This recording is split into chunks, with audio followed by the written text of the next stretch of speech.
रथंतरेण पुष्येण सुक्तेन पुरुषेण च मृत्युंजयेन मंत्रेण तथा पंचाक्षरेण च।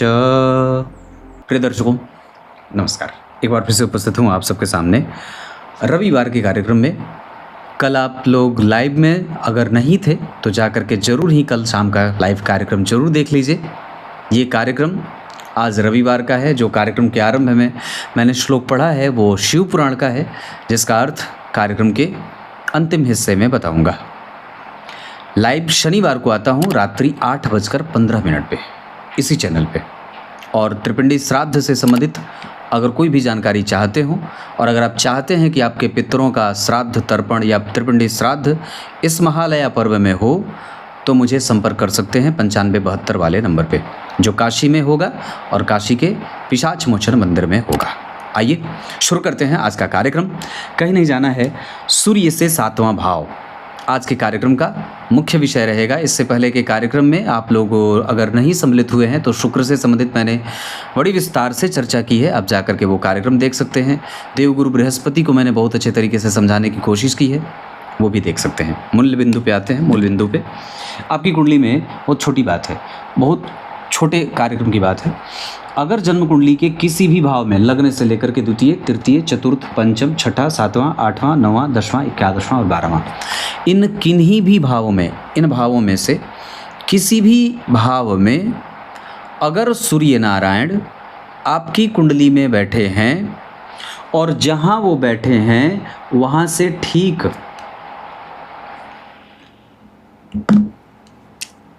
जहाँ पे भी सूर्य नारायण बैठे हैं वहाँ से ठीक 7वें घर, यहाँ से 1 2 3 4 5 6 7, ये 7वां घर होता है। तो जहाँ सूर्य नारायण बैठे हैं वहाँ से 7वें घर में अगर भाव अच्छा बना हो, जैसे अच्छा कैसे बना हो, तो इस भाव का स्वामी यहीं बैठा हो, है ना। सूर्य जहाँ बैठे हैं उससे ठीक 7वें घर का स्वामी अगर यहीं बैठा हो तो व्यक्ति का दाम्पत्य अच्छा होता है और उसकी पत्नी का चरित्र और शील बड़ा ही सुरक्षित रहने वाला होता है, शील भंग नहीं होता। अगर सूर्य आपकी कुंडली में जहाँ कहीं बैठे हैं वहाँ से 7वें घर के अधिपति जो ग्रह बनते हों, चाहे चंद्रमा बनते हों, मंगल बनते हों, बुध बनते हों, गुरु बनते हों, शुक्र बनते हों, शनि बनते हों, या तो इसी भाव में वो बैठे हों, मतलब उस भाव के स्वामी हैं वहीं बैठे हों, तो आपको अगर दाम्पत्य का संपूर्ण प्रवृत्ति और नेचर जानना है तो आप किसी जातक या जातिका की कुंडली के सूर्य के बैठने के स्थान के 7वें भाव से भी जान सकते हैं। पहली बात तो ये है कि उस भाव में कौन सी राशि बनी या कौन ग्रह बैठा है। दूसरा, जब जन्म कुंडली में सूर्य जहाँ बैठे हैं, मान लीजिए यहाँ पे 1 नंबर लिख दिया, सूर्य यहीं बैठ गए तो यहाँ निश्चित रूप से 7 ही लिखेगा। तो अब यहाँ पे अगर चर प्रकृति की राशि बनी है तो दाम्पत्य जो होगा वो सामान्यतया ठीक ठाक होगा।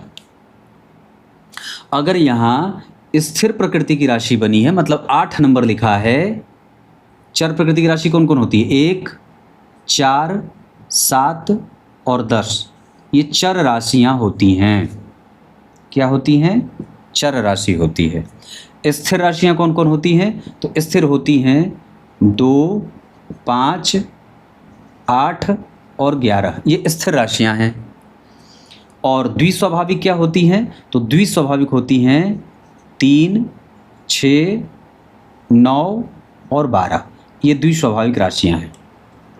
तो जब जन्म कुंडली के सूर्य जहाँ कहीं बैठे हों उससे ठीक 7वें भाव में अगर चर प्रकृति की राशि बनी है 1, 4, 7, 10, तो दाम्पत्य नॉर्मल ठीक ठाक रहता है, ठीक है, अच्छा है। अगर वहाँ स्थिर प्रकृति की राशि बनी है 2, 5, 8 और 11, तो नॉर्मल से थोड़ा बेटर है, स्थिरता है।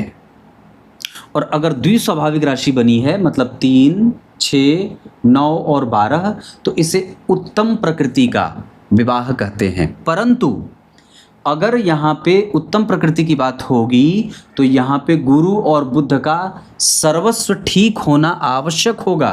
अगर ये सर्वस्व ठीक नहीं होंगे तो गड़बड़ी होगी। मतलब शुभ ग्रह का वहाँ होना बैठना उत्तम माना जाए। भाव का अधिपति अगर बैठा है तो वैसे भी अच्छी बात हो जाती है कि भावेश या भाव का स्वामी जन्म कुंडली में अच्छा बैठा है, और भाव और भावेश अगर अच्छे बैठे हैं तो कुंडली को बल मिल जाता है। इसमें और भी बातें मैं समझा देता हूँ जो सूर्य से ही विचार किए जाते हैं। जन्म कुंडली में, आपकी कुंडली में सूर्य जहाँ बैठे हैं, इसको और भी थोड़ा सा समझ देंगे और ससुराल वाले ही चैप्टर पे थोड़ा ध्यान आपका लेके आ जाते हैं। जैसे जहाँ कहीं भी आपकी कुंडली में सूर्य बैठे हैं, किसी भी भाव में बैठे हों, 1 से लेकर के 12 तक में कहीं पे भी, वो नहीं देखना है कि कहाँ बैठे हैं। अगर सूर्यदेव स्वयं बलवान होके बैठे हैं, मतलब 1 में बैठे हैं, 5 में बैठे हैं, 8 में बैठे हैं, 9 में बैठे हैं, मतलब मित्र की राशि में बैठे हैं। अगर सूर्य स्वतः आपकी कुंडली में बलवान होके बैठे हैं, लग्न में, दशम में, एकादशवें में या नवम में, तो आप ये बात समझ लीजिए कि आपके ससुराल से आपको आदर खूब मिलने वाला है, या आपके ससुर से आपके संबंध अच्छे रहेंगे। वो ससुर आपके लिए सहयोगी साबित होंगे, उनके साथ आपके संबंधों से आपको लाभ होने वाला है। दूसरी बात, अगर जब आप सूर्य को देख रहे हैं तो दूसरे नंबर पे आपको शुक्र को देखना होगा।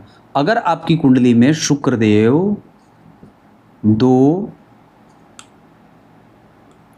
7, 12, 11, 10 इन राशियों में बैठे हैं तो आपको सास का सुख बड़ा बढ़िया मिलेगा, क्योंकि शुक्र सास होती हैं और सूर्य ससुर होते हैं। ये तो इतनी बात होगी, ये 2 लाइन की बात थी। अब और भी चीज़ें जो जैसे बता देते हैं, मैंने राशियां बता दी हैं, इस कार्यक्रम को थोड़ा और विस्तार दे देता हूँ। सूर्य जहाँ बैठे हैं उसके 7वें भाव में अगर कोई ग्रह नीच का बैठा, मतलब 4 नंबर में शनि बैठ गए या शत्रुगत हो गए, ये भी बात है, या 1 नंबर में शनि बैठ गए, 6 नंबर में शुक्र बैठ गए, 10 नंबर में गुरु बैठ गए, और उसके बाद 4 नंबर में मंगल बैठ गए। मतलब कोई ग्रह जहाँ सूर्य बैठे हैं उसके ठीक 7वें घर में कोई ग्रह नीच का बैठा है। इन राशियों में सारे ग्रह, तो बुध जो होते हैं वो मीन राशि में नीच के होते हैं। 12 नंबर में बुध बैठ गए सूर्य से 7वें घर में, तो आपको विवाह मिला करके बहुत सावधानी से सारी चीज़ों को ठोक पीट करके तब करना चाहिए, अन्यथा यह विवाह कष्ट देने वाला हो जाता है। तो सूर्य से 7वें घर की स्थिति आपकी जन्म कुंडली में आपके दाम्पत्य की स्थिति को बताने वाली होती है। सूर्य आत्मविश्वास के और आत्मा के कारक होते हैं, और घर की आत्मा घर की पत्नी ही होती है। अगर घर की आत्मा सुरक्षित, स्वच्छंद, मजबूत और स्थिर नहीं है, अव्यवस्थित हैं, गड़बड़ हैं, वहाँ पे प्रायः अगर मतभेद बन रहा है तो घर की आत्मा दूषित है, और हमें उसको ठीक करने की जिम्मेदारी उठानी चाहिए। याद रखिए, जब तक आप राजा स्वयं को बनाना चाहते हैं तो पत्नी को पहले रानी बनाना होगा। ये बात बहुत आवश्यकता वाली है, इस वजह से ये बात का ध्यान रखना होगा। तो मैंने ये जो बात कही है इसका बहुत ही विलक्षणता से अपनी कुंडली पर अध्ययन करिए, और अगर वो कमज़ोर है तो उसको ठीक करने के लिए घर के माहौल को खुश बनाने की कोशिश करिए। विवाह मिला करके करने से इन्हीं सब चीज़ों का अध्ययन ज्योतिषी कर लेते हैं जो आप नहीं कर पाते हैं। या कई बार हमारा दाम्पत्य कैसा रहेगा, सुखद रहेगा, कष्ट वाला रहेगा, विवाह के बाद आर्थिक संपन्नता कैसी रहेगी, विवाह के बाद संतान का सुख कैसा रहेगा, परस्पर संबंध कैसे रहेंगे, इन सभी चीज़ों का अध्ययन इसी सूर्य और उसके 7वें भाव से किया जाता है। ये बात बहुत आवश्यक है जान लेने की कि हमारा विवाह हमारे प्रवृत्ति में, हमारे प्रोग्रेस में कितना सहयोगी साबित होगा। ये छोटा सा सिद्धांत था, सोचा आप लोगों को बता दूं। कार्यक्रम के आरंभ में मैंने जो श्लोक पढ़ा है उसका अर्थ होता है शिव जी की पूजा पंचाक्षर मंत्र से, श्री सूक्त से, और कोई भी मंत्र से आप कर सकते हैं। कुछ नहीं है तो स्वस्ति वाचन भी होता है, आप उससे भी कर सकते हैं, शांति मंत्र से भी कर सकते हैं। कुछ नहीं है तो शिवाय नमः से कर सकते हैं, श्री शिवाय नमस्तुभ्यम से कर सकते हैं, शिवाय नमः से कर सकते हैं, श्री सांब सदा शिवाय नमः से कर सकते हैं। श्री सूक्त हो जाए, पुरुष सूक्त हो जाए, स्वस्ति वाचन हो जाए, है ना, इन सभी मंत्रों से और स्तोत्रों से भी भगवान शिव के ऊपर जल अर्पित किया जा सकता है। तब तक के लिए बहुत बहुत नमस्कार।